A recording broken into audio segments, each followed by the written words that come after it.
예수님 탄생한 이후에 처음 들은 찬송이에요. 여러분 두 번째 들었습니까? 들었어요. 감사합니다. 우리 누가복음 말씀을 같이 우리 승부하고 있습니다. 우리 성경을 읽으면서 우리가 뭐를 인식하지 못하냐면요, 예수님이 이 일을 행하시고 저 일을 행하시고 또 다른 일을 행하실 때 여기에 이제 따로 있는 것으로 우리가 생각을 합니다. 이게 누가복음이 기록한 누가복음은 하나의 스토리예요. 내러티브가 있는 거라는 거죠. 그 하나하나가 의미가 있을 뿐만 아니라 모두 다 이렇게 연결되어지는 우리가 하나님의 말씀이라는 것을 기억할 필요가 있습니다. 오늘 특별히 누가복음 17장 말씀은 참 이제 성경을 강의할 때 이제 어려움이 피하고 싶은, 왜냐하면 이 말씀이 대체 17장에 왜 여기 가서 있는지 그 연결하기가 어려운 부분이라는 것입니다. 이거는 실족의 문제가 있고 또 이제 회개와 또 용서의 문제가 있고 또 사도들이 믿음을 도와소서라고 하면서 믿음에 대해서 말씀하고 있으면서 주께서 믿음을 우리가 증가시키기 위해서 이제 섬김에 대해서 마지막으로 말씀하시면서 나는 이제 무익한 종이라라고 이렇게 고백해야 된다라는 것을 이제 보여주고 있습니다. 그래서 우리가 적어도 15장으로부터 17장에 어떻게 누가복음의 내러티브가 이제 이야기 줄기가 있다는 거예요. 이야기 줄기가. 우리가 그런 관점으로 보지 못하면 성령께서 이 말씀을 이렇게 기록하게 하셨는데 이제 외양은 알지만 내용을 모르는 그런 이제 결과를 가져온다는 사실입니다. 누가복음 15장은 다른 복음서에 나오지 않은 세 가지 비유, 일인 양의 비유, 일은 드라크마의 비유, 일은 아들의 비유. 오늘도 이 세상의 모든 사람들은 하나님께로부터 잃어버린 자라는 거죠. 그래서 성부, 성자, 성령 하나님께서 그 잃은 자를 찾으신다라는 걸 우리에게 보여주고 있습니다. 오늘도 여전히 성부, 성자, 성령님께서 잃은 자를 찾으세요. 밖으로 잃은 자도 찾으시고 안으로 잃은 자를 찾으시고, 우리가 이제 이런 하나님을 모를 수가 있습니다. 왜냐하면 계시의 말씀이 없으면 하나님의 깊은 것을 우리가 어떻게 알 수 있어요? 옆에 앉아있는 사람의 속도 모르는데 하나님의 생각을 우리가 어떻게 알 수 있습니까? 그러니까 하나님은 절대적으로 잃은 자를 찾으시는 분이십니다. 바꿔 얘기하면 오늘 세상의 모든 사람들에게 가장 필요한 것이 하나님으로부터 찾음받아야 된다, 구원받아야 된다는 거예요. 우리가 이런 중요성을 이제 별로 느끼지 못할 때가 있습니다. 왜냐하면 당장 우리가 눈앞에 살아가는 삶 가운데 필요한 것들이 중요하지 구원이 무엇이 필요한가라는 생각을 갖는다는 거죠. 이게 바로 이제 어리석은 사람의 생각이에요. 이 세대의 아들들은 지혜가 있지만 영적으로는 무지한 것처럼 우리가 비록 그리스도를 믿을지라도 우리 나의 지혜로 살아가게 될 때 하나님의 참된 지혜를 알지 못하는 어리석은 자, 그래서 열처녀 가운데 누가 있습니까? 미련한 자가 있는 거예요. 미련한 자가. 네? 하나님의 백성은 항상 두 종류의 사람이 있어요. 지혜 있는 자가 있고 미련한 자가 있고. 이거를 이제 거의 2000년 동안 대부분의 유명한 신학자들이 교회에서 미련한 자는 세상 사람이고 교회 안에 들어갔지만 예수님을 안 믿었던, 열심히 했든지 안 했든지 거짓인 자, 속으로는 안 믿었다는 거야. 그게 미련한 자라. 이제 결국은 지옥에 갈 사람들이다. 그러니까 이제 우리들은 우리 구원 받았으니까 아무 문제가 없다고 이렇게 2000년 동안 그렇게 흘러왔다. 오늘도 마찬가지입니다. 대부분의 예배를 모든 주의 성도들의 이런 말씀을 듣고 있는 거예요. 성경 말씀을 듣긴 들었는데 성경 말씀의 의미가 전혀 다른 곳으로 흘러갔다는 것을 우리가 보게 된단 말입니다. 이게 얼마나 큰 비극이고 위기입니까? 하나님 백성들 가운데는 착하고 충성된 종이 있고 악하고 게으른 종이 있어요. 우리가 자꾸만 악하다고 하니까 우리가 악해, 그렇게 생각한다는 거죠. 착하고 충성된 종이 아닌 사람은 악하고 게으른 종이에요. 그 악하다는 것은 세상의 악함과는 종류가 틀리죠. 세상의 악함은 하나님도 믿지 않고 그리스도를 믿지 않고 자기 죄도 알지 못하고 그냥 살다 죽으면 끝이고 하나님의 창조를 믿지 않고 진화가 돼서 그냥 우연히 생겨난 존재로 생각하는 그 악함이 있는 반면에 우리가 하나님을 믿으면서도 악함이 있다는 거죠. 그 성경을 우리가 자세히 보면 오늘 말씀에도 나오는데요. 오늘 말씀의 마지막 메시지가 바로 뭐냐면요. 우리에게 믿음을 도와서라고 사도들이 말하게 될 때 결국 너희는 섬기는 자가 돼야 되는데 내가 열심히 밭에서 섬기고 와가지고 그런 이후에도 여전히 주인의 상을 돌봐야 되고 서서 수종 들어야 된다. 그리고 그런 후에도 뭐라고 고백하라는 거예요? 나는 쓸만한 종입니다. 아니라 나는 무익한 종입니다. 라고 고백해야 된다는 거예요. 주님을 아무리 열심히 섬겼어도 내가 이렇게 섬기는 게 맞잖아요. 우리 교회에서 내가 제일 섬기는 사람이야. 넘버 10에 들어가. 이게 객관적으로 맞다니까요. 교회마다. 사람들은 대부분 어떤 생각을 가지고 있냐면 내가 이렇게 섬겼기 때문에 다른 사람이 알아줘야 되고 주님도 나를 알아줘야 되고 이런 생각을 갖는 거예요. 근데 주님 뭐라고 말씀하세요? 나는 무익한 종입니다. 이게 하나님의 말씀이에요. 하나님의 말씀. 여러분이 100년을 기도해도 응답받을 수 없는 하나님의 말씀이라니까요. 저 달란트 비유에서 뭐라고 말하고 있습니까? 악하고 게으른 종을 악하고 게으른 종이라고 주님께서 책망하셨는데 나중에 그 악하고 게으른 종을 한 단어로 이렇게 또 보여주시잖아요. 그게 뭐예요? 이 무익한 종을 바깥 어두운 곳에서 내어놓은 자라. 그래서 슬피 울며 이리라는 거죠. 악하고 게으른 종은요 주님께 무익한 종이에요. 예수를 믿었어도 주님께 무익한 성도가 있다는 거죠. 착하고 충성된 종은 어떤 종이에요? 유익한 종이에요. 그것도 그러면 땅을 파고 장사했으니까 주님께서 달란트를 주신 것 가지고 장사를 하면 그 인생이 풍요로워진다는 거요. 주님께서 주실 상이 있어요. 그래서 오늘의 말씀은 다 누구에게 주시는 말씀이냐면 신자 교회에게 주시는 말씀이에요. 이게 첫째, 누구에게 주시는 말씀인가를 알아야 되는 것입니다. 이 말씀을 알지 못하면 말씀이 전혀 딴 곳으로 흘러간다는 사실이죠. 그래서 누가복음 15장에서 하나님은 이른 자를 찾으신다. 너희에게는 무엇이 필요하다? 구원이 필요하다. 여러분, 저와 여러분에게도 여전히 무엇이 필요하냐면 구원이 필요한 거예요. 내가 예수님 믿었는데 20년 전에 50년 전에 믿었는데 무슨 구원이 필요해? 이런 생각을 갖는다니까요.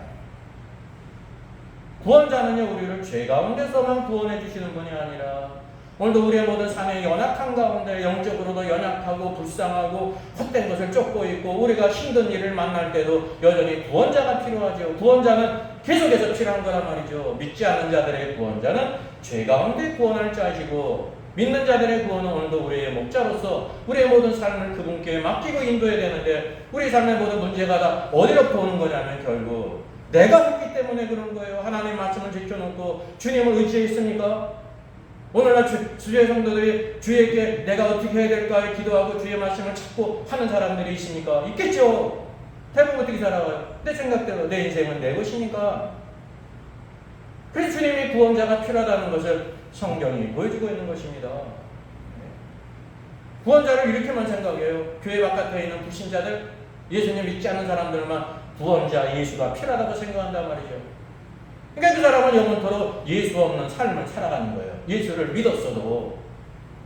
그런 사람이 오늘날 널려 있지 않습니까? 오늘날 교회 안에서 이 구원의 말씀이 있어요? 없어요? 그거 없는 거예요.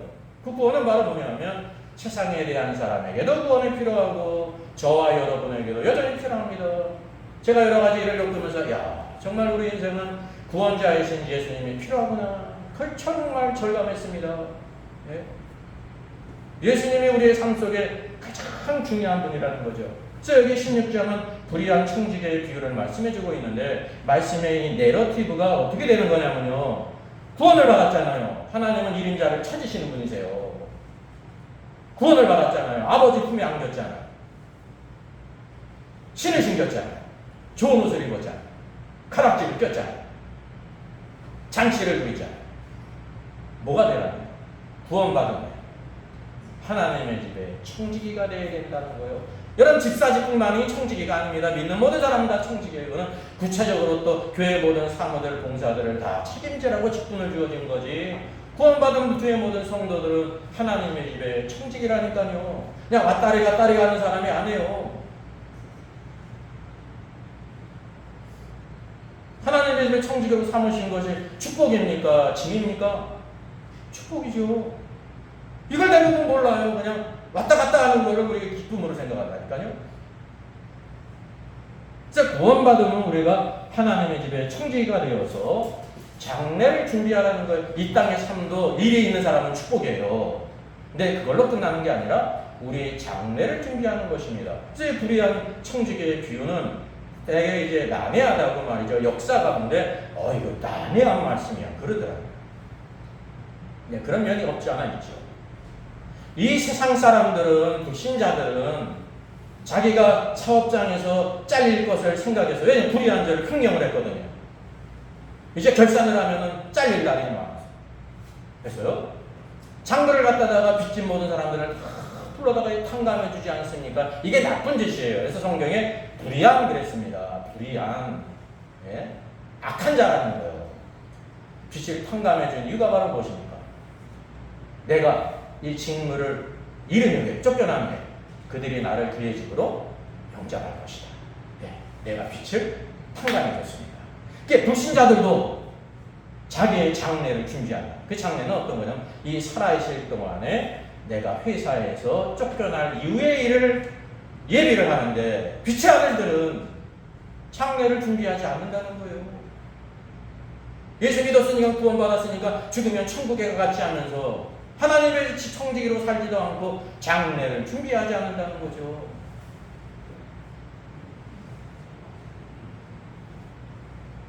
제도가면 16장 14절을 보니까 이 말씀을 들은 바리새인들이 예수님의 말씀을 비웃었습니다. 이 주님의 말씀도 비웃었으니까 오늘날 말할 것도 없겠죠. 속으로 비웃든지 겉으로 비웃든지. 바리새인은 적어도 누구냐면 믿는 자예요. 믿는 자. 그래서 성경은 돈을 좋아하는 바리새인이라 그랬습니다. 바리새인만 돈을 좋아하는 게 아니라 우리 타락한 사람은 다 돈을 좋아해요.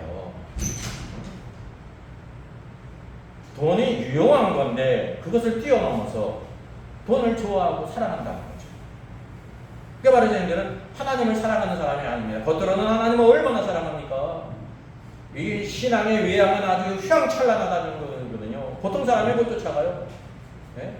금식에 힘을 줘. 그게 잘못된 겁니까? 잘못된 게 아닙니다. 금식이에요. 잘못된 건가요? 훌륭한 거예요. 구제를 해요. 마땅히 우리가 구제를 해야죠. 잘 사나 못 사나 적은 것을 하는 거지 우리가 전 재산을 다 하라고 주께서 말씀하고 있습니까? 자기가 할 만큼 하면 되는 거라니까요. 그 외양은 훌륭했는데 그 내용에 있어서는 하나님께 한 것이 아니라 사람 앞에 행한 것이었다는 것입니다. 사람 앞에. 이게 바로 외식입니다. 외식. 네? 외식을 다른 말로 하면 위선자. 말하는 것과 행동이 다르다. 그래서 주님께서 비웃는 바리새인들을 위해서 친절하시게, 친절한 거죠. 주님은 그들에게 말씀을 주셨습니다. 왜? 깨닫고 회개하기 위해서. 그래서 여기 뒤에 나오는 부자와 나사로의 이야기, 이제 직접적으로는 누구와 관계이냐면 이 부자인 바리새인하고 관계인 것입니다. 돈이 많은 사람은 주께서 말씀하신 것처럼 타락해요. 일반적으로. 바리새인들이 실제로 타락했어요. 법적으로 자기 아내를 버리고 이혼증서를 써내고 다른 여자를 받고 실증이 나면 또 이혼증서를 써줘서 보내고 또 다른 여자하고 결혼하고. 그래서 그들의 장례를 주님께서 경고하신 것입니다. 그래서 부자의 이름이 나오질 않아요. 네? 부자의 이름이 나오지 않아요. 나사로의 이름은 나와요. 그러니까 이제 이름이 나온다는 거는 나사로라 이름하는 이라는 거는 그 사람이 다른 사람에 의해서 나사로라고 불렸다는 것입니다. 사울이라고 하는 바울이라고 말할 때 사울이라고 불린 사람이 있는 거지 그게 비유가 아니에요. 다비다라고 하는 제자가 라고 할 때, 디모데라고 하는 제자가 할 때 실제 있었던 사람이라니까요. 근데 이거를 갖다가 오늘날까지 대부분 99% 이상이 뭐라고 생각하냐면 비유라고 말하는 것입니다. 비유. 근데 비유라고 해도 큰 뜻은 변함이 없는데 비유가 아닌 것을 비유라고 하면 큰 문제가 생기는 거예요. 왜? 이 말씀, 주님의 비유의 말씀 가운데 대부분을 다 죽여버려요. 그리고 이제 비우니까 우리가 정신 차리고 살아라 이런 뜻으로 이제 해석해버리는 경향이 있다는 거죠. 그래서 바리새인들의 장래에 대해서 주님께서 이렇게 이제 경고를 하셨습니다. 그리고 모든 사람에게도 마찬가지입니다. 왜냐하면 저와 여러분도 사실은 실제적으로는 다 뭡니까? 부자예요. 다 부자가 되고 싶은 사람이에요. 돈이 좀 없는 부자가 있고 돈이 좀 많은 부자가 있지. 부자는 하나님을 안 섬겨요. 누구를 섬겨요? 재물을 섬기는 사람이 부자예요. 재물. 주님은 하나님과 재물을 겸하여 섬길 수 없다고 그러지 않았습니까? 그 바리새인이 이걸 비웃은 거예요. 저 예수라고 하는 자는 메시아라고 하면서 세상 일을 너무 모른다. 그렇지 30년밖에 못 살았으니까 모르겠지. 비웃은 거예요. 세상에 돈이 얼마나 필요한데 주님이 필요 없다고 했어요? 돈은 유용한 겁니다. 그러니까 돈을 사랑하는 것은 일만하게 근원이 된다는 것을 우리가 알아야 되는 것입니다. 오늘 우리 신앙 가운데 가장 큰 문제가 바로 뭐냐면 하나님 사랑하는 게 아닙니다. 하나님보다 재물을 더 사랑한다니까요. 그러면서 뭐냐면 하나님을 섬기고 있다고 생각하는 거예요. 이게 바로 바리새인이에요. 주님께서 그래서 그에게 장래에 대해서 유일하게 죽은 자가 가는 것, 그것도 신자가 죽어서 가는 것과 불신자가 죽어서 가는 것을 단 한 번 말씀하셨습니다. 주님만이. 여러분 이거 2번 말씀하셔야 진리가 되고 10번 말씀해야 진리가 되는 겁니까? 그러니까 우리의 타락한 생각은 항상 그렇다는 거예요. 이게 한 번밖에 없는데 진리일까? 한 번 죽는 것은 사람에게 정하신 것이라는 것이 진리지 그걸 10번 얘기해야 진리예요. 이 땅의 법도 그렇죠. 네? 사람 죽이면 무기형이다 사형이다 그게 10번 있어야 확실한 거예요. 법이라는 건 그냥 한 번만 있으면 끝이에요.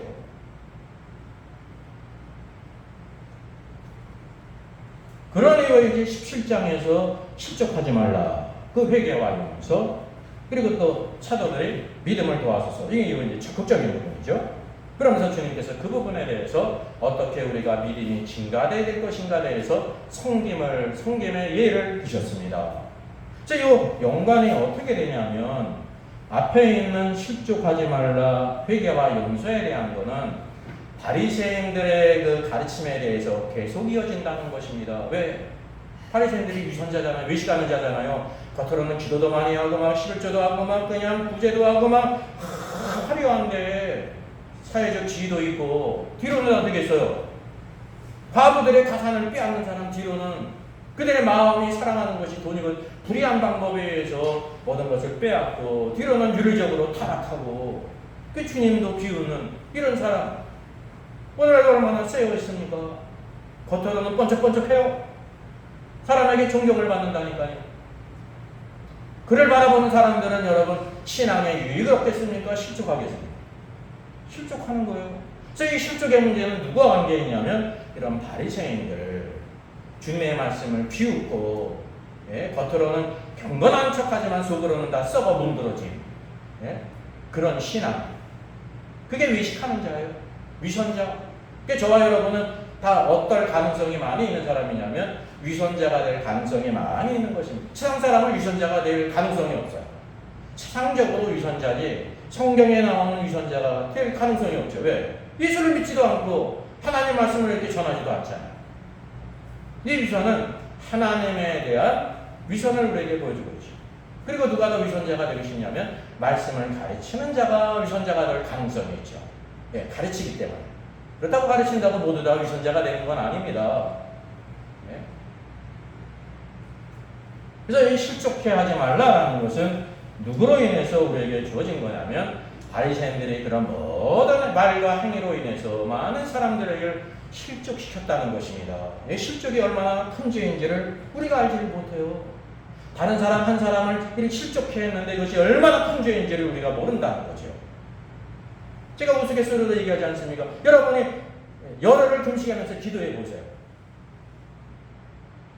실족의 죄가 얼마나 큰지 응답받을 수 있어요? 없어요?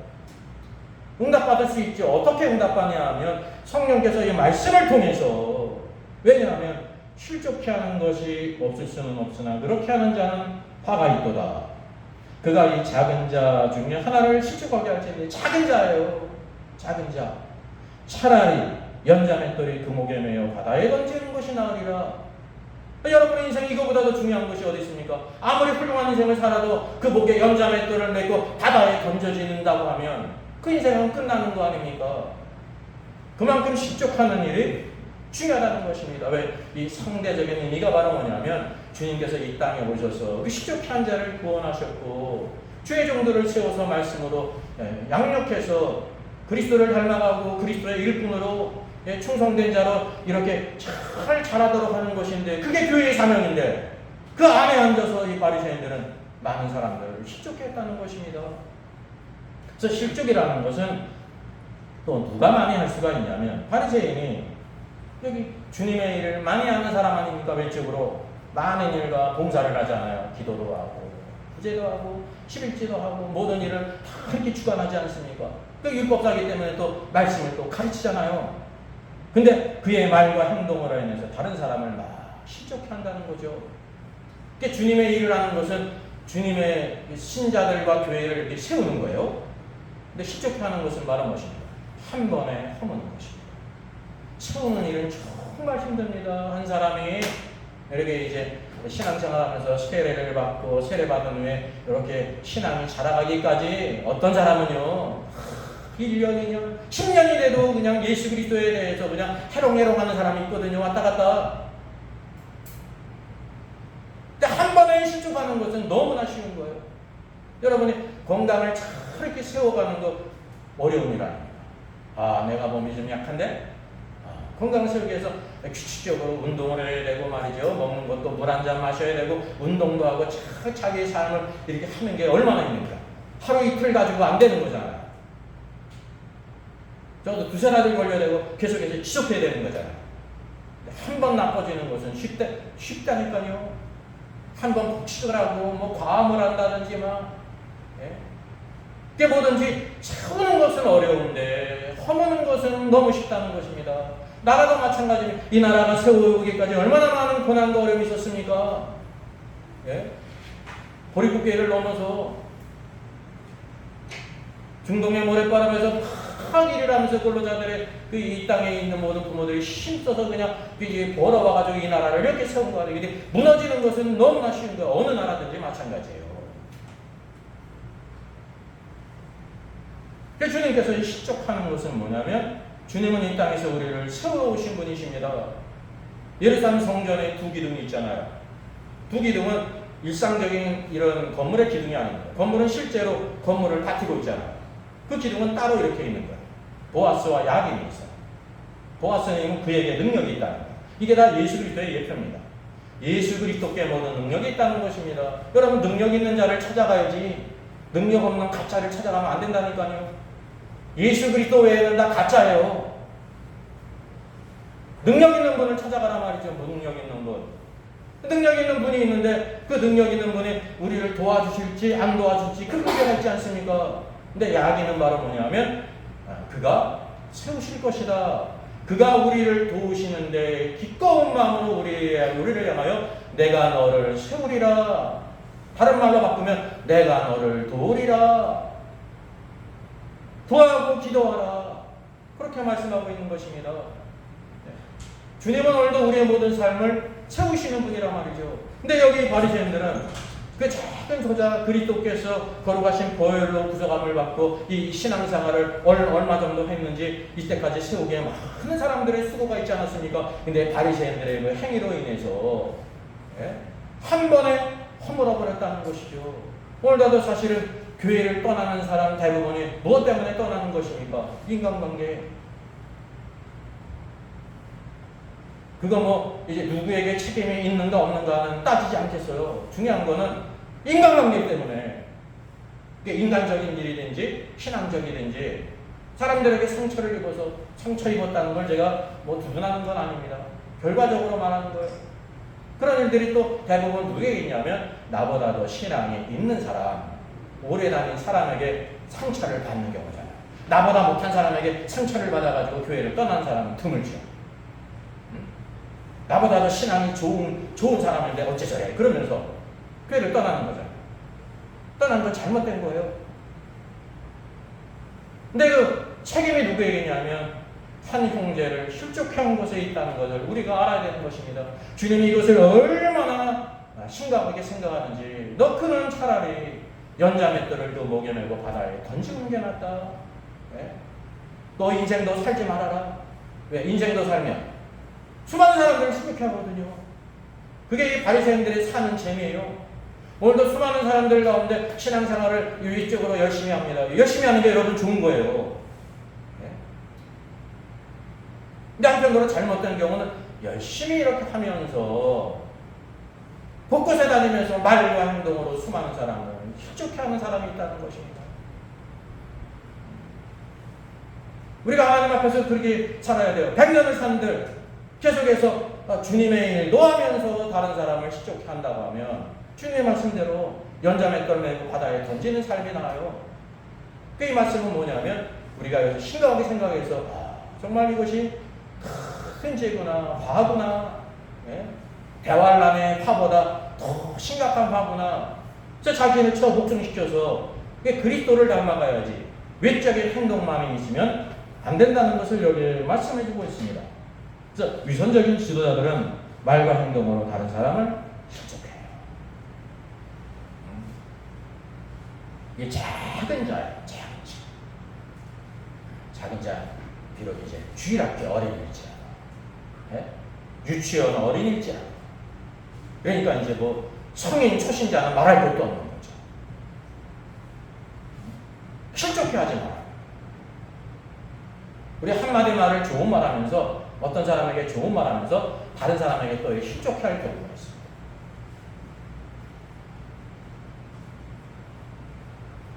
그래서 이 주님의 말씀을 비우는 바리새인들로 인해서 실족해 하는 것이 얼마나 큰 죄인지를 여기에 말씀해 주셨다고 하는 사실입니다. 그리고 이어서 주님께서는 너희는 스스로 조심하라. 만일 네 형제가 죄를 범하거든 경고하고 회개하거든 용서하라 라고 말하고 있습니다. 그 죄를 범하면 나쁜 놈의 새끼 그러지 말고 가서 경고하라는 거예요. 사랑스럽게 친근하게 이건 이었고 저건 저건 것 같은데 그러면 안 되지 않느냐 이렇게 경고하라는 거예요. 그 만약에 회개하면 회개를 원하는 거 아닙니까? 하나님 언제나 회개할 기회를 주신단 말이죠. 회개하거든 용서하라 라는 것입니다. 그러니까 회개가 없는데 용서는 있을 수가 없어요. 하나님도 마찬가지시오. 회개를 안 했는데 하나님이 사랑이 많기 때문에 다 용서해 주세요. 오늘 그런 하나님을 믿는 사람들이 꽤 있습니다. 모든 종교에 다 구원이 있다는 거예요. 유명한 사람들이, 청장도 지한 사람들이, 대교의 목사들이 그 권위가 있질 않아요, 여러분. 우리 인간의 뇌는 참 이상해가지고 성경하고 다른 걸 말해도 그 사람이 대단한 지위를 갖고 있기 때문에 그래도 그냥 그게 근거가 있나 이렇게 생각하는 사람이 많았어요. 그러니까 이제 근본적으로 예수를 안 믿는 거죠. 사람을 믿는 거죠. 권위가 하나님께 있지를 않아요. 회개를 하여 주님이 용서하십니다. 사도행전의 역사도 형제들아 우리가 어찌할 구하게 될 때 너희가 죄를 회개하고 죄 사함을 받으라. 그러면 약속하신 성령을 받을 것이다. 회개가 없이 구원이 여러분 없어요. 이렇게 개인적으로도 회개할 때 용서하라는 것입니다. 용서하라. 그러니까 이제 바리새인들도 용서받을 길이 있습니까? 없습니까? 있죠. 어떻게 할 때? 회개할 때. 심지어 하루에 7번이라도 회개하거든 용서하라. 주님께서 오늘도 한 무리들뿐만 아니라 우리들에 대해서도 우리가 이렇게 할 가능성이 있지 않습니까? 연약하기 때문에 그럴 때 회개와 용서에 대해서 우리에게 말씀해 주셨습니다. 여러분 특별히 누가복음의 핵심은 누가복음이 왜 필요하냐면요. 누가복음의 핵심 주제가 신연이에요. 예수님께서 사역을 시작하실 때 누가복음 4장을 보게 되면 안식일날 회당에 들어가지 않습니까? 늘 하시던 습관을 따라서 주님은 늘 안식일날 회당에 가셨고 성경을 읽으셨어요. 그래서 그 이사야 성경을 가져오게 되면 이사야 성경이 60장 길지 않습니까? 66장 1장을 다 찾았습니다. 그래서 그 말씀을 읽었는데 오늘도 이 신년이 예수 그리스도로 말미암아 임하셨다는 것을 선포하십니다. 신년은 무엇으로 완성이 되냐면요, 그리스도께서 재림하심으로 말미암아 세상 왕국을 그리스도의 왕국이 되어서 세세토록 그가 왕노로 하시게 될 때 신년이 시작합니다. 모든 것이 다 회복되는 것입니다. 아담의 죄로 말미암아 타락한 저주받은 땅과 모든 동심을 위하여 우주가 회복이 되는 것입니다. 그때 독사에게 손을 넣어도 물지 않고 사자와 어린 양이 뛰노는 그런 시대, 타락하기 이전에 에덴 동산과 같이 회복이 됩니다. 그게 신년의 완성입니다. 그 신년의 완성을 오늘도 맛보는 사람이 누구냐면 이 시대, 은혜의 시대에서 신년을 누리는 사람이라는 거죠. 여러분도 예수 그리스도를 믿는 것은 우리가 지금 신년을 맛보는 시대라는 것입니다. 이 신년을 맛보지 않는 사람은 주님께서 재림하셔서 천년왕국에 들어갈 자격이 없어요. 이 시대에 주님이 그렇게 기쁘고 즐거워지지 않은 사람은 주님이 금 타고 오실 때 갑자기 좋아져가지고 기쁜 척하고 연기할 수 없어요. 연기해도 주님이 다 알죠. 이 시대 주님이 기쁘고 즐거워야 되는 거예요. 주님의 말씀을 기뻐하고 즐거워하고 이 말씀의 축복을 누려야 된다는 것입니다. 그래서 이 시대는 뭐냐면 회개와 용서가 주어지는 시대라는 것입니다. 회개. 소아시아 7교회에 대해서 주께서 다 뭐라고 말씀하십니까? 회개할 것을 축복하세요. 물론 빌라델비 교회, 서머나 교회 같은 경우는 회개할 것이 없죠. 끝까지 그 일을 지키도록 주님이 격려하시지 않습니다. 회개는 오늘도 우리에게 축복의 기회. 회개하게 될 때 주님이 이렇게 가르치신 것처럼 용서가 있어요. 근데 이제 회개가 인간적으로 생각해도 참 너무 힘듭니다. 인간이란 존재가요, 하나님 앞에서도 자기 고집을 꺾지 않는데 성량이 있습니다. 동물을 봐도 그렇잖아요. 동물, 미물인데 고집이 있어요, 없어요? 한 살, 두 살, 세 살밖에 안 됐는데 고집이 있어요, 없어요? 있잖아요. 자유의지가 있대요. 근데 그걸 인격적으로 내가 잘못했다. 엄마 말을 듣고 아빠 말을 듣고 그걸 깨닫게 될 때 그렇게 순종하지 않습니까? 우리가 동일한 것입니다. 하나님 아버지 앞에서 우리는 이제 자녀들이 별놈의 자녀들이 다 있는 거예요. 100명의 자녀가 있으면 100명 종류의 자녀가 있습니다. 그게 뭐 꼭 나쁜 것만이 아니죠. 개성이 있다는 것은 좋은 뜻인데 좋은 뜻이 있는 반면에 또 부정적인 것이 다 있다는 것을 우리가 보여주고 있습니다. 하나님의 뜻은 하나님 말씀 가운데 하나의 생각을 갖고 하나의 말을 하기를 원합니다. 같은 말, 같은 생각. 누구 생각을 따라가는 게 아니에요. 교회마다 목사님들이 있는데 목사의 말을 따라가는 것도 아닙니다. 목사의 말을 따르는 것은 그 목사님이 가르치는 것이 하나님의 말씀이기 때문에 따르는 거지. 목사 자신에게는 권위가 없어요. 오직 권위는 그리스도께 있는 거예요. 하나님 말씀에 있고, 하나님 말씀에 벗어나게 될 때 선생님의 맛이 안 거라는 걸 우리가 알아야 되는 것입니다. 잘 분별해야죠. 네? 내 일생을 어떤 사람에게 맡기는 어리석은 자가 되지 말라는 거죠. 주님께 맡기는 것입니다. 그리고 주님을 따르는 종을 따라야 되는 것입니다. 그것이 여러분의 책임이요 의무라는 것을 성경이 보여주고 있다는 거죠. 그래서 다른 사람을 실족하게 하는 것, 이게 바로 뭐냐면 온전히 자기를 보호하고 돌보는 것입니다.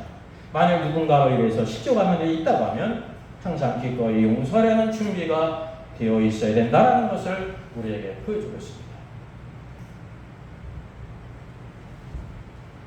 이와 같은 일을 하게 될 때 사도들이 주님께 물었습니다. 주님, 우리에게 믿음을 더하소서. 사도들로부터 나오는 것은 적극적인 의미가 있잖아요.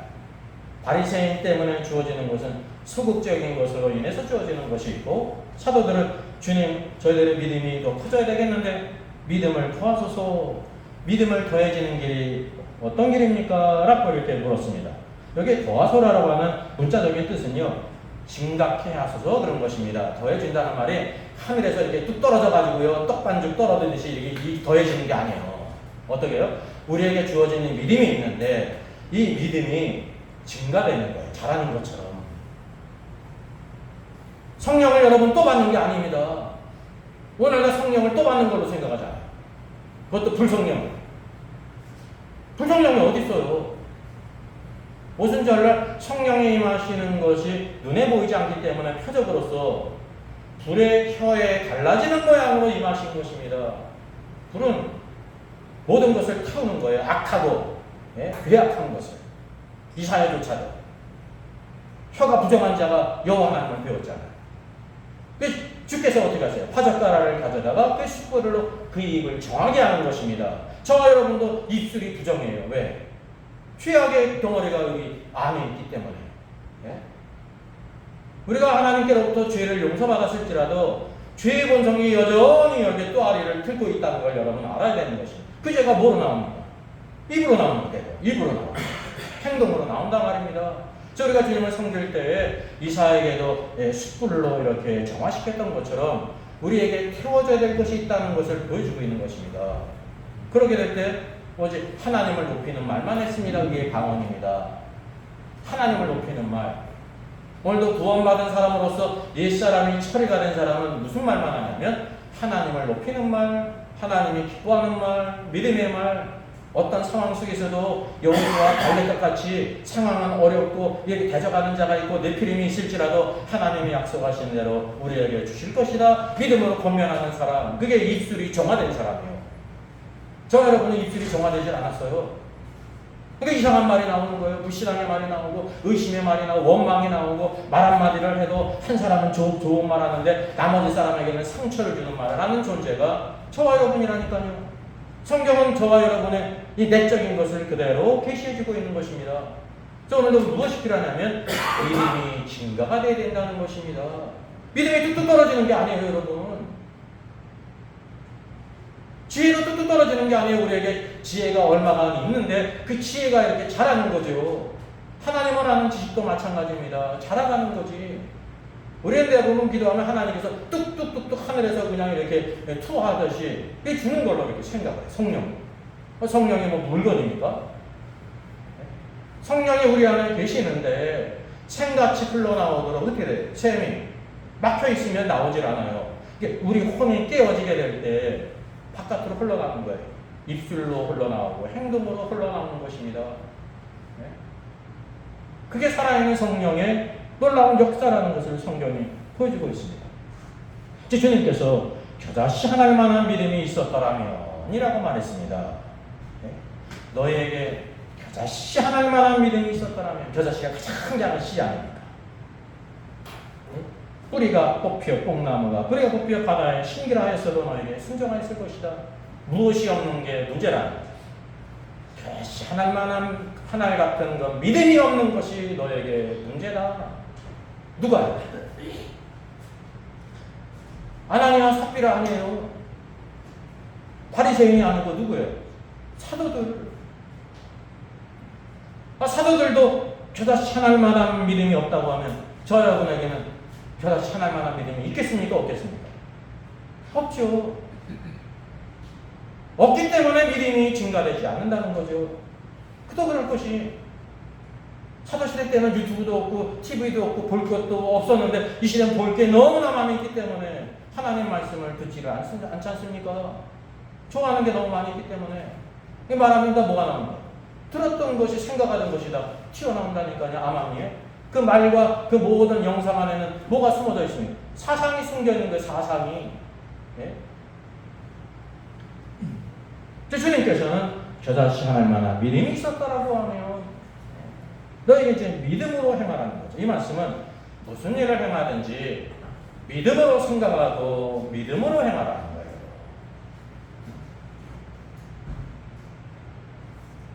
신자에게 무엇이 있어야 신자입니까? 믿음이 있어요. 십자가에 못 박으신 예수를 믿었는데 오늘도 우리의 모든 삶 가운데 나의 모든 삶을 인도해 주시고 역사하시는 것 주님은 믿지를 않잖아요. 왜? 구원자는 십자가에만 필요하고 구원받은 이후에는 구원자가 필요 없다고 오늘날 우리가 생각하지 않습니다. 그러니까 누가 외식하는 자이냐면요. 누가 외식하는 자입니까? 믿음으로 생각하지 않고 믿음으로 행하지 않은 자가 외식하는 자. 다른 말로 하면 위선자. 저와 여러분이 믿음으로 생각하지 않고 믿음으로 행하지 않으면 그 위선자가 되는 거예요. 위선자가 멀리 있습니까? 바리새인이 멀리 있어요?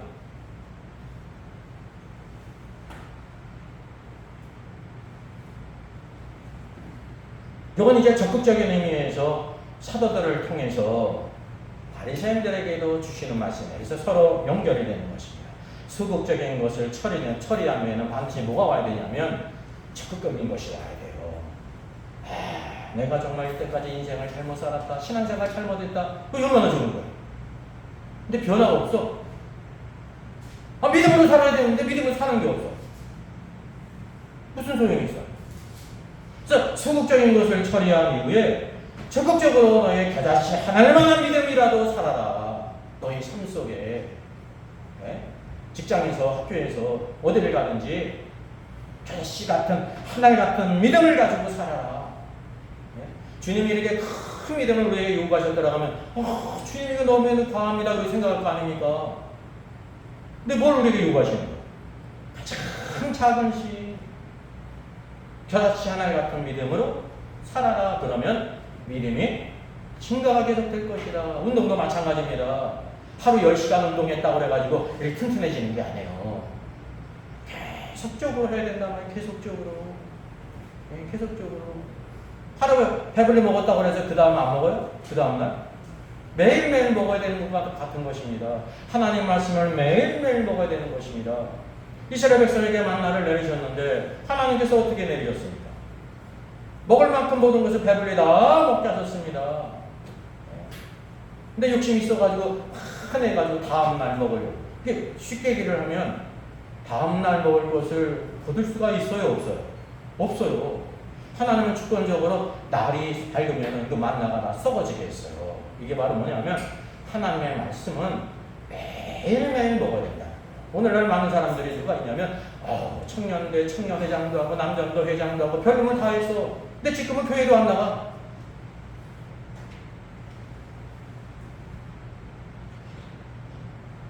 이 신앙생활을 잘못하는 것입니다. 옛날에 화려했으면 뭐예요? 지금은 아무것도 없는데. 오늘 대부분 성도들이 무엇으로 살아가는? 과거에 받았던 은혜를 의지해서 살아갑니다.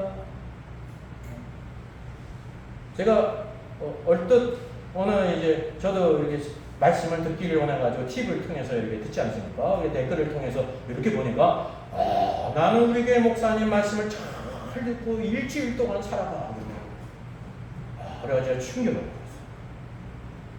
기적이다, 기적이다. 이걸 이제 물질적으로 말하면 주일날 한 끼 먹은 거 가지고 일주일을 살아간다는 거예요. 근데 이런 사람이 쎄했거든요. 왜? 그렇지 않은 사람이 더 많기 때문에. 하나님의 뜻과는 전혀 다르다니까요. 매일매일 우리가 하나님의 양식을 거두어 먹어야 된다는 거죠. 네? 육신의 양식을 먹듯이. 주님께서 이 믿음을 더하시는 방법을 이제 적극적으로 우리에게 보여주셨어요. 마지막 메시지죠. 너희 중 누구에게 밭을 갈거나 양을 치거나 하는 종이 있어 밭에 돌아오면 그더러 앉아서 먹으라 할 자가 어디 있느냐 라는 비유의 말씀을 주셨습니다. 종에 대한 비유죠. 섬김에 대한 가르침이에요. 이제 무슨 비유냐면 밭을 가는 사람, 밭에서 일하는 일꾼이에요. 그리고 양을 치는 사람이 있어요. 이 두 종류의 말씀을 하신 것이 영적으로도 우리에게 일치가 되는 것입니다. 고린도전서 3장 9절을 보면 우리는 하나님의 동역자들이요 그렇구나. 그럼 사도 바울만이 하나님의 동역자가 아니에요. 우리는 이 고린도전서 성경을 받고 있는 고린도에 있는 성도들과 구원받은 주의 모든 구원받은 성도가 하나님의 동역자라는 거예요. 이런 놀라운 말씀을 어디 가서 들어요? 난 일평생 가야 평신도인 줄 알았는데 하나님의 동역자라네. 하나님의 동역자는 뭐를 해야 돼? 하나님과 함께 일을 해야죠. 그게 청직이에요, 청직이. 하나님께서 왜 우리를 구원하셨느냐? 하나님의 동역자로 삼기 위해서요. 놀고 있다가 나중에 천국에서 만나는 것이 아니라 하나님의 동역자로 부르셨다는 거죠. 그리고 또 너희는 하나님의 밭이요 그래요? 구원받은 사람이 뭐라는 겁니까? 하나님의 밭이라는 것입니다. 밭에는 뭐가 있습니까? 농작물이 자라잖아요. 농작물이. 씨뿌리는 비유에서도 우리 마음의 상태를 무엇으로 비했어요? 네 종류의 땅으로 밭으로 비유하지 않습니까? 기계 같은 사람이 있고 돌짝밭 같은 사람이 있고 가시덤불 같은 사람이 있고 좋은 땅에 있는 사람이 있어서 30배, 60배, 100배 열매를 맺지 않습니까? 오늘도 우리가 하나님의 밭으로서 하나님의 농작물들이 잘 자라야 된다는 것입니다. 잘 자라고 있습니까? 밭이 있을 뿐만 아니라 밭을 경작하는 사람이 있어야 되는 것입니다. 여기 경작하는 사람이 있어요. 누구에게 밭을 갈거나 열심히 밭을 갈았어요. 여러분 농사라는 일은 정직한 반면에 육신적으로 참 고단한 일입니다. 힘든 일이 아니죠. 힘든 일을 하고 갔어요. 그러면 주인이 어휴 너 수고했다. 여기 앉아라. 내가 먹을 거 갖다 줄게. 그러지 않는다는 거예요. 밭에서 일해서도 또 어떻게 된다는 거예요.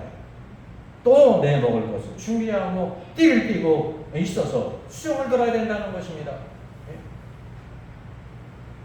명한 대로가 했다 그래가지고 주인이 종에게 감사하겠느냐? 고맙다? 하겠느냐? 안 한다는 거예요. 여기 양을 치거나 라고 말하고 있습니다. 요한복음 21장을 보게 되면 주님께서 마지막 베드로에게 내 어린 양을 먹여라. 내 양을 쳐라. 또 내 양을 먹이라 그랬습니다. 이게 목양이에요. 오늘도 하나님의 백성들 교회에 대해서 중요한 것이 하나님의 양들, 주님의 양이거든요. 말씀의 꼴을 먹이라는 거예요. 세상의 독초를 먹이지 말고 세상의 헛된 사상, 문화, 이 철학, 이따위 것들 초등학문 또 가지고 먹이지 말고 하나님의 말씀으로 먹여라 그런 것입니다. 오늘 모든 주의 성도들이 뭐 들으면 좋아요? 세상 얘기 들으면 좋아한다니까요. 이 얘기 저 얘기 들으면 특별히 이제 목사님들이 겪은 일을 개인적인 얘기를 들으면 아주 친감을 들으면서 아주 은혜를 받지 않습니까? 그게 은혜입니까? 은혜 아니에요. 세상 가십거리 들은 거지. 누구든지 단에 올라올 때는 선교사나 목사나 누구든지 하나님 말씀만을 전해야 되는 거예요. 하나님께서 그런 권한을 주셨지 올라왔다고 지 마음대로 하는 게 아니에요. 여기서 뭐 유행과 가사를 부르고 지 하고 싶은 대로 하는 게 아닙니다. 교회는 주님의 교회거든요. 100억짜리 교회에 100억을 헌금한 사람이 있어도 그 사람은 그 교회는 주님의 교회지 그 사람의 지분이 있습니까? 없어요. 주님의 교회라니까 주님의 교회. 주님의 말씀이 선포되어야 되는 것입니다. 세상의 헛된 철학과 사상 문화를 가져오지 말고 생명의 말씀을 먹여라 라고 말하고 있는 것입니다. 오늘도 세상에 이런 수많은 독초들을 먹기 때문에 성도들이 다 병들어가고 있는 거 아닙니까? 정상적으로 생각하지 않고 왜곡된 신앙을 갖고 있는 거예요. 양을 치거나 하는 것은 이제 사도들에게 부탁하는 것뿐만 아니라 이게 적게는 이제 가르치는 자가 있습니다. 여러분 가르치는 자가 있어요. 그리고 모든 주의 성도들은 세상에 대해서 하나님의 말씀을 가르치는 자요. 주 예수를 믿으라 그리하면 너와 내 집이 구원을 얻으리라. 한 번 죽는 것은 정한 것이요 그 후에는 심판이 있음을 우리가 사실은 세상에 대해서 말씀을 전하는 자예요. 그래서 이 작게는 교회 안에서는 가르치는 자지만 넓게는 세상에 대해서 구원받은 성도가 왕 같은 제자장으로서 하나님의 말씀을 전하는 것이라고 하죠. 이게 말씀을 먹임으로 그들이 구원을 얻고 구원받은 다음에 하나님의 말씀을 통해서 잘 성장하도록 한다는 것을 여기에 보여주고 있습니다. 양을 치고 돌아왔는데 수고했다 여기에서만 먹으라면서 주인이 수정되는 경우가 없다는 거죠. 그렇게 일했으면서도 뭐를 하라고 말하고 있냐면 10절 마지막 말씀입니다. 이와 같이 너희도 명령받은 것을 내가 다 행하는데 이르기를 우리는 무익한 종이라 우리가 하여야 할 일을 한 것뿐이라 할지니라. 지금 주님이 매정하죠. 저도 여기에 들어가거든요. 저와 여러분은 같은 편이에요. 이거 주님이 주신 말씀이기 때문에 야 주님은 참 방을 치고도 피 한 방울 나올 분 같다 이렇게 생각할 수가 있습니다. 그래도 조금 이렇게 좀 띄워주시지 그런 마음이 들잖아요. 근데 이 말씀을 다른 걸로 바꿀 수가 없어요. 정확한 하나님 말씀을 아무리 수고하고 했어도 사도 바울처럼 순교를 하고, 또 스데반도 마찬가지입니다. 야고보도 마찬가지고, 일평생 주를 위해 살았던 브리스길라 아굴라 부부도 마찬가지고, 그들은 돈 버는 것 따라서 이렇게 좌고우면한 사람이 아닙니다. 복음을 따라 산 사람이거든요. 동일하게 다 뭐라고 얘기하는 거예요? 이렇게 다 행한 후에 주님, 저희는 무익한 종입니다 라고 하라는 것입니다. 주님에 대해서 좀 섭섭한 마음이 드시죠? 우리가 볼 때 그렇지 않습니까? 근데 이게 진리예요. 왜 그러셨느냐? 우리는 근본적으로 구원받을 수 없는 자예요. 주님이 이렇게 말씀하시는 것이 과하다고 생각할 때 그 근원을 따라가 버리니까요. 여러분이 죽을 위기에서 목숨 버려서 구원해 줄 사람이 지구상에 60억 가운데 몇 명이나 있겠습니까? 내 남편은 죽을 수 있을까요? 내 아내는 죽을 수 있을까요? 내 아들, 딸들은 나를 위해 죽을 수 있을까요? 나를 사랑하는 죽고 못 사는 그 친구는 나를 위해 죽을 수 있을까요? 죽으면 뭐예요? 나를 살리지 못하는 거예요. 저와 여러분이요, 누가 죽어진다고 구원해 줄 수 있는 사람이 아니에요. 오직 죄가 없으신 하나님의 아들만이 육신이 되셔서 내 죄를 위해 죽으실 때 나를 구원해 줄 수 있는 분이라니까요.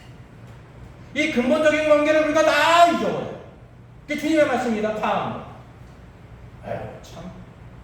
주님은 참 세상 물정에 몰라서 이렇게 우리가 어떻게 살아? 수많은 이상한 해석들이 나옵니다. 사람의 귀에 맞는 그게 인기가 있죠. 저도 이렇게 이제 하나님 말씀을 듣고 싶어서 방송으로 듣지 않습니다. 유튜브든지 TV를 통해서. 분당에 있는 유명한 교회 목사님이 설교를 하는 거예요. 교회 여자 청년이 아주 신앙이 좋은 여자 청년이 있는데 이제 결혼 대상자를 이렇게 데려왔다는 겁니다. 상담을 하는데 이 청년이 너무나 훌륭해, 아주 실력도 있고 인품도 있고 잘생기고 아주 불도 없는 거야. 근데 예수를 압니다. 목사님 어떡하죠? 그 자기가 지금 믿는 사람 만나기 어려운데 결혼해라 그랬다는 거예요. 아니 설교 시간에. 그래서 내가 생각할 때 나보다 사랑이 많은 목사구나. 나는 절대 저렇게 못하는데. 제가 그 사람을 존경했어요. 왜냐하면 그 사람을 따르는 사람은 많아요. 이 시대에 하나님 말씀이 인기가 없습니다. 자기를 위해서 특별히 이렇게 제작해준 말씀을 다 원하는 거예요. 내 상황입니다. 맞춤. 옷을 맞추는 건 좋은 건데요. 말씀을 맞추는 건 악한 겁니다. 그냥 사망의 길로 가는 거예요. 사망의 길로.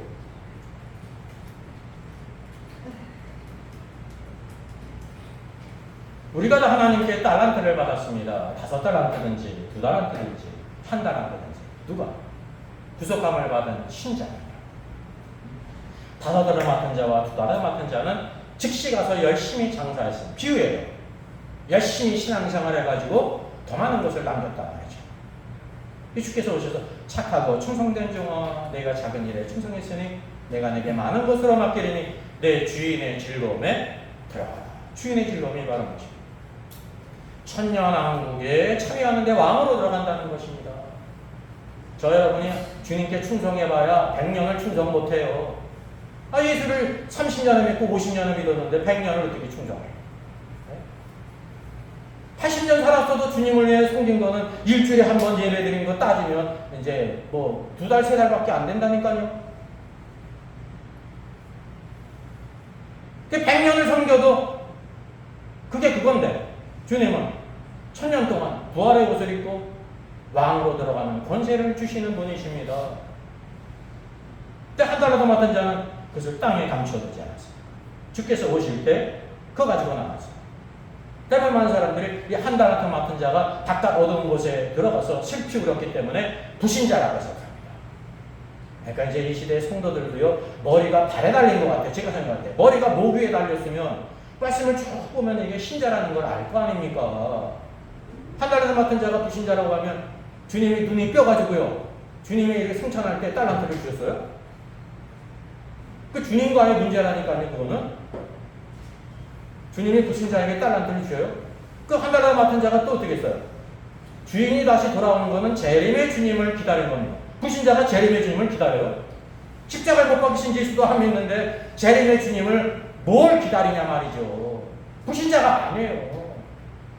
하나님 백성 가운데는 신실한 자가 있고 신실하지 않은 자가 있다는 것이 팩트예요. 네? 자녀가 넷이 있어도 신실한 자녀가 있고 신실하지 않은 자녀가 있죠.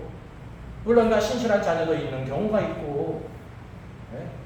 내 자녀라도, 내 배가 아파서 낳은 자녀라도 지혜가 있는 자가 있고 지혜가 없는 자가 있지요. 네? 하나님의 자녀도 마찬가지라니까요. 아니, 너무나 당연한 진리를요 2000년 동안 대부분 부인하는 거야. 우리 신자들은 다 진실하고 지혜가 있고 다 상 받을 자고 다 그렇게 해석했다는 거죠.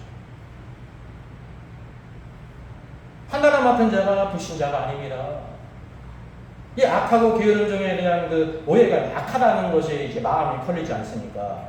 불신자의 악함과 신자의 악함은 종류가 틀려요. 근본적으로, 본질적으로. 그러지 아까 말씀드린 것처럼 악하고 게으른 종을 주님께서 한당하러 또 이렇게 우리에게 보여주셨잖아요. 미련하기 때문에 우리들이 악한 종을 자꾸만 불신자점만 생각하기 때문에 주님이 얼마나 지혜가 많으십니까? 한당하로 어떻게 표현해 주셨어요? 무익한 종.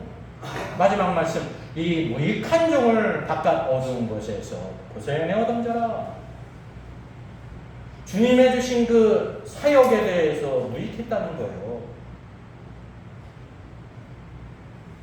착하고 충성된 종은 어떤 종입니까? 유익한 종. 그럼 회사 직원들도 유익한 직원이 있고 무익한 직원이 있어요. 그냥 자리만 차지하고 돈 받아먹고, 그 사람 없었으면 다른 사람이 더 일을 잘해. 그 사람 때때로 있지 않습니까? 공무원도 마찬가지고 장관도 마찬가지예요. 국회의원도 마찬가지고. 유익한 자가 있고 무익한 자가 있다니까요. 축구 국가대표를 해도 유익한 자가 있고 무익한 자가 있어요. 심지어. 근데 이제 그거는 자기 실력대로 싸우는 거기 때문에 큰 문제가 없어요. 그거를 이제 누가 기용하냐면 감독이 기용하잖아요. 몸이 다쳐가지고 못 나가는 선수를 굳이 집어넣는 거예요. 그럼 이제 그거는 판단할 수가 있는 겁니다. 국가를 대표해가지고 20억 연봉을 받으면서 그거를 수행하고 있는데 제대로 했는지, 정상적으로 했는지, 안 했는지를 판단할 수가 있는 거 아닙니까? 하나님 앞에서도 동일하다는 거죠, 우리가. 네?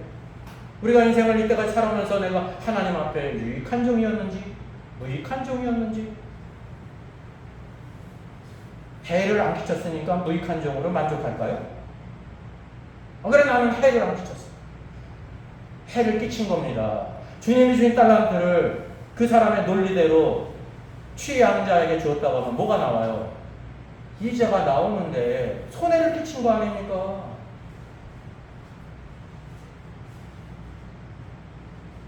주님이 여기 마지막으로 섬김에 대해서 가르친 것은 뭐냐면, 결국 구원받은 자, 구원받은 이후에 가장 중요한 신앙의 이슈가 하나님을 섬기느냐, 하나님을 섬기지 않느냐. 하나님을 섬기지 않는 사람은 누구를 섬깁니까? 자기를 섬기든지 다른 사람을 섬겨요. 그건 예수를 안 믿는 겁니다. 대부분 사람들이 10년 전, 20년 전, 50년 전에 예수 그리스도를 믿었기 때문에 지금도 예수님을 믿고 있다고 생각해요. 교회도 안 나가, 예배도 안 드리고 뭐 상관이 없어. 말씀하고 사는 거는 저 먼 나라 얘기야. 탕자가 먼 나라 있듯이. 예. 내가 초등학교 때, 중학교 때 예수를 믿었거든요. 그럼 지금도 믿고 있다고 생각합니다. 아마 이렇게 얘기하는 거는 제가 들어본 바에는 없습니다. 왜 안 믿는 이유가 바로 뭐냐면, 믿는다고 하면 마땅히 믿는 자로서 주님을 섬기는 것이 있어야 되는 것입니다. 주를 지금 섬기지 않는 사람은 주님을 안 믿는 거예요. 이 바깥 어두운 곳은 대부분 이제 지옥에 들어갔다, 불못에 들어갔다가 말하는데, 이 지옥이 아닙니다. 바깥 어두운 곳이 왜 지옥이에요? 부자가 지옥 불꽃에 들어가지 않았습니까? 지옥은 음부, 지옥에 죽는 자가 많다. 여기는 바깥 어두운 곳입니다. 그럼 바깥이라는 것은 기준이 바로 뭘까요? 기준이 있는 거예요. 바깥이라는 거는 내 주인의 즐거움의 바깥이라는 거죠. 천년왕국의 즐거움을 누리지 못하고 그 바깥에 있다는 것입니다. 대한민국에 이제 거주자의 자유가 있고 우리가 자유대한인데 대한민국 가운데 바깥 어두운 곳이 있어요. 어딘지 아세요? 그게 감옥이에요. 감옥. 특별한 거. 모든 자유가 제한되는 거. 내가 왜 인생을 이렇게 살아가가지고 내가 욕심에 이끌려가지고 내가 그걸 막 이제 칼로 찌르고 돈을 뺏고 그랬을까? 그렇게 회개하는 사람이 있을 거 아닙니까? 네? 그렇지 않은 사람도 있겠지만 주님께서 징계하실 때는 이 추상 같은 주님의 징계하면서 자기에게 미련한 것이 깨어가지고 슬피 울며 이를 가는 것이 자기 자신에 대해서 내가 왜 어리석게 살았을까? 무지했을까? 주님이 나를 구속해 주시고 이 축복의 달란트를 주셨는데 이것을 장사하는 것이 큰 축복인지를 알지 못하고 내가 왜 땅에 묻어두었을까? 주님에 대한 많은 오해가 있잖아요. 오늘날 주님에 대한 많은 오해를 가진 성도들이 많이 있습니다. 근데 오해를 있으면 당사자에게 물어봐야 되는데 묻지도 않아요. 주님, 왜 이렇습니까? 불의합니다. 불공평합니다. 그래야 될 거 아니에요. 뭐 하라는 거예요? 기도해야 될 거 아닙니까? 기도도 안 하고 그냥 주님을 오해해요. 이런 소리가 어디 있어요? 사람 간의 오해가 생겼으면 어떻게 되는 것입니까? 죽일로만 해야 되는 거예요? 왜 그런지를 확인해야 될 거 아닙니까? 이러고 저런데 왜 그러냐고. 그럼 잘못했으면 그 사람이 잘못했다고 인정하든지. 그럴 거 아닙니까? 근데 내가 오해를 했는데 이게 들어보니까 내가 조금 오해를 했구나라는 거 아는 거잖아요. 재판도 어떤 거예요? 원고가 있고 피고가 있는 거죠. 재판장이 원고의 말을 듣지를 않아요. 피고의 말도 듣는 게 아닙니다. 증거를 따라서 하는 것처럼. 주님에 대한 오해를 기도를 해서 하나님께 기도함으로 그것을 응답받고 신앙생활을 해야 되는데 기도하는 사람이 없잖아요. 오해하고 끝나는 거예요, 영원히. 그게 바로 저는 한 달란트 사람이라고 생각이 되어져요. 일평생 주님을 오해했잖아요. 어떤 사람이라고? 주님은 굳은 사람이에요. 수전노라. 바늘 찔러서 피 한 방울 안 나온 사람. 심지 않은 데서 거두고 해치지 않은 데서 모으는 사람. 그 한마디로 무슨 사람입니까? 사기꾼이에요, 그게요. 심지 않은 데서 거두는 사람이 사기꾼이에요. 대한민국이 사기꾼 공화국인 건 아시죠? 일본 같은 나라는 범죄 가운데 사기꾼의 비율이 한 7% 이렇게 가는데 우리나라는 사기꾼의 비율이 26%, 30% 가는 거예요. 그런 이유도 있어요. 100억을 사기쳐가지고 한 10년 살면 되는 거예요, 법이. 그 법을 만드는 사람들이 자기가 들어갈 걸 대비를 해가지고 다 그래, 바꾸질 않아요. 여러분, 주님이 사기꾼이십니까? 심지 않은 데서 거두는 분이세요? 그 주님에 대한 이 오해가, 그 오해를 왜 했냐면 주의 말씀을 들어본 적이 없잖아요. 우리가 주님의 말씀을 어떻게 들어요? 주의 음성 듣겠다고 기도는 올라가야 됩니까?